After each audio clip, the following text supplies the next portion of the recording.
All right, let's get right into it. We're going to talk about a particular way of thinking, one you might actually recognize in yourself, even if the world doesn't always get it.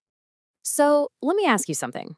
Have you ever been in a conversation, maybe an argument, where everyone is just jumping on one side? And even though you don't necessarily agree with the other unpopular opinion, there's a little part of you that goes, you know what? I can actually see their point. And it feels kind of lonely, right? It seems like everyone else just picks a team, black or white, and you're just stuck.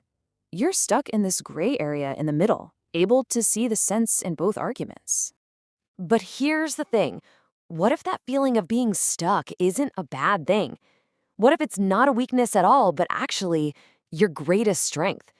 Well, that's exactly what we're going to break down. We're going to see why this way of thinking is a sign of a seriously advanced mind.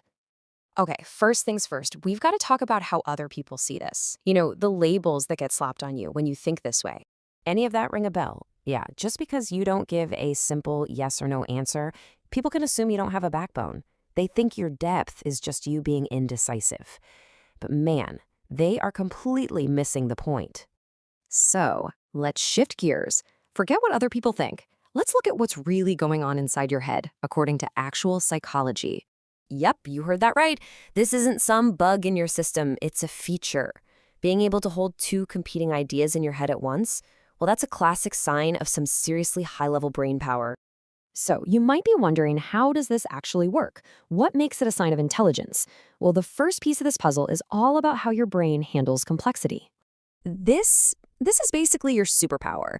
See, for a lot of people, their opinions are their identity. So if you challenge their opinion, you're challenging them, but not you. You have this incredible ability to separate yourself from your beliefs. So new evidence doesn't feel like an attack, it just feels like an upgrade. And just look at this comparison. It's fascinating, right? Most people are on that right side. They're what you'd call rigid thinkers. Everything is black and white, always or never.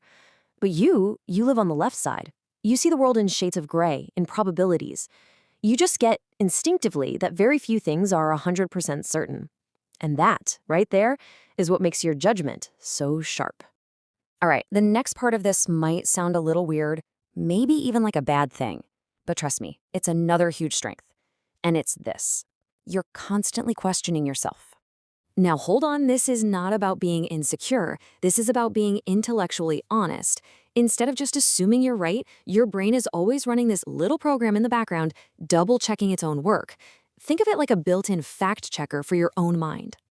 And there's a fancy word for this in psychology. It's called metacognition. It just means thinking about your thinking. It's like you can zoom out and look at your own thought process from a distance. And that is the key to caring more about getting it right than just being right. So, this is basically your internal playbook, and it happens in a flash. For most people, when they hear something they disagree with, their walls go up instantly. They get defensive.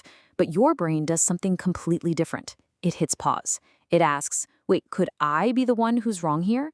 And then you actually go looking for the truth in what the other person is saying.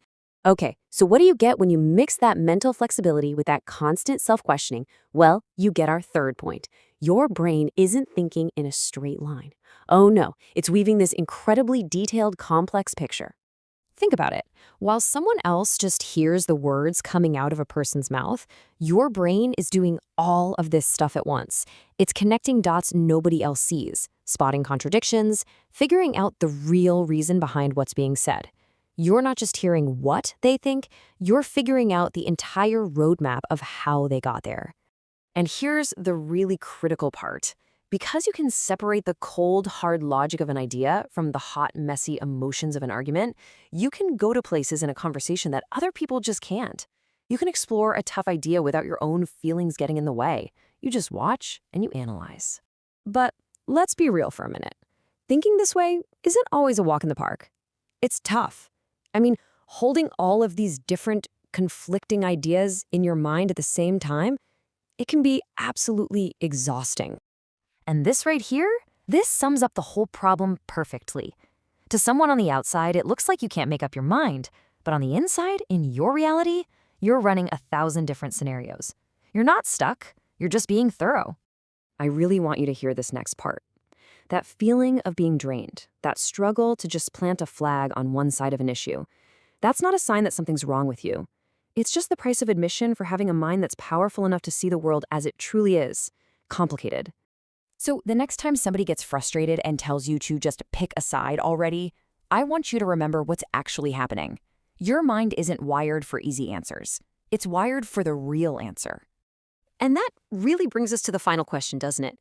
What if the very thing that makes you feel different, that makes you feel like you don't quite fit in, is actually the source of your greatest power?